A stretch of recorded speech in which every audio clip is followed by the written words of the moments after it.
You know, diamonds. We think of them as these ultimate symbols of wealth, status, maybe eternal love. But what if I told you the story behind all that sparkle is actually one of the most successful and, yeah, manipulative corporate schemes in history? It's time to pull back the curtain on the diamond deception. I mean, we've all heard this line, right? Sung by the one and only Marilyn Monroe. It basically cemented the diamond's place in our culture. It just feels timeless, like it's always been true. But here's the kicker. What if that entire tradition, that whole idea of a diamond's value, was completely made up less than a century ago? What if the preciousness of a diamond isn't real? It's just a very, very good story. Okay, so let's start by absolutely shattering the biggest myth of all, the very foundation of the diamond industry, the idea that they're rare. So picture this. It's 1867 in South Africa. A young boy finds this sparkly rock. And just like that, it kicks off a massive diamond rush. Prospectors pour in, and what they find is just, well, shocking. See, instead of finding a few precious gems here and there, they found thousands upon thousands of them, just packed into the earth. Suddenly, the world was flooded with diamonds, threatening to make them about as valuable as any other semi-precious stone. So now you have a problem, right? The myth of rarity is completely shattered. How in the world do you sell something that's actually common for a fortune? Well, the answer is simple and kind of brilliant. You create artificial scarcity. And the man who figured this all out was this guy, Cecil Rhodes. He shows up in South Africa as a sickly teenager, but he was just relentlessly ambitious. He starts buying up mining claims, using some seriously cutthroat tactics to force his competitors out, and by 1888, he merges with his last major rival to form De Beers Consolidated Mines. Now, what Rhodes created here wasn't just a company, it was a cartel. De Beers set up what they called a single-channel selling system. Basically, they bought up pretty much all the diamonds being produced, and then they carefully controlled exactly how many got released to the market each year. Supply, sales, price, they controlled the whole shebang. And get this number, just let it sink in for a second. By the late 1880s, Cecil Rhodes and De Beers controlled more than 90% of the entire planet's diamond production. It was a complete and total monopoly. And keeping that control, well, it was absolutely brutal. As you can see from these methods, Rhodes used every single tool he had. He used his political power, he even became prime minister, to pass laws that directly benefited his company. And he created these closed compounds for his black workers, trapping them in just horrific conditions to keep his costs rock bottom and his control absolute.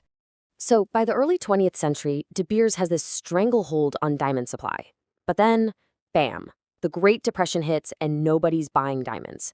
So the cartel faces this totally new challenge. If you can't sell more diamonds, you have to find a way to make people want them more. And this, right here, is where the real genius, or, deception, really begins. De Beers launched what many have called the single greatest marketing campaign of all time. They didn't just sell a product, they sold an idea. They paid Hollywood studios to put diamonds in movies, linking them with romance. They literally invented the salary rule to tell men exactly how much they should spend, and they pushed this idea that a proposal had to be a surprise, so that men would go shopping all alone with only De Beers odds to guide them. So, did it work? Oh, you have no idea. This chart says it all. In 1939, only about 10% of engagement rings in America had a diamond. Just 20 years later, that number skyrocketed to 80%. They didn't just tap into a market, they literally created one out of thin air. And the crown jewel of the whole campaign was this slogan, "A diamond is forever." It is absolutely perfect. Not only does it connect this common little crystal to the grand idea of eternal love, but it also serves a brilliant business purpose. It makes sure you never ever sell it. See, if your diamond is forever, you won't flood the secondhand market and mess up De Beers' total control over prices. But behind this carefully built dream of love and romance, De Beers was hiding a much, much darker reality. The dream De Beers sold us was one of pure, eternal love. The reality was anything but.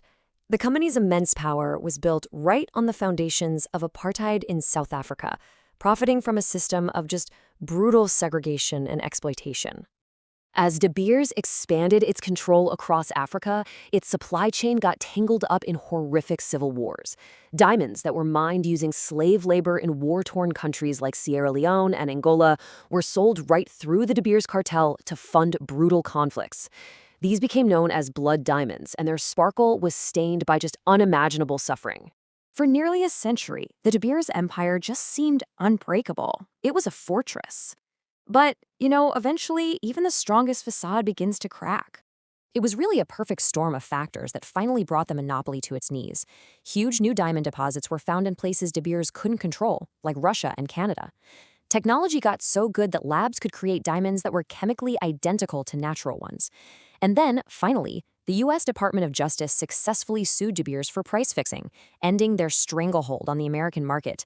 The single-channel system was finally broken. And that pretty much brings us to today. We now have lab-grown diamonds. They are physically and chemically the exact same thing, they cost a lot less, and they don't carry all that horrifying ethical baggage. And yet, the market for mined diamonds is still huge. It really makes you wonder, doesn't it? After a century of this manipulation, just how powerful is a story? And how much is that story still worth?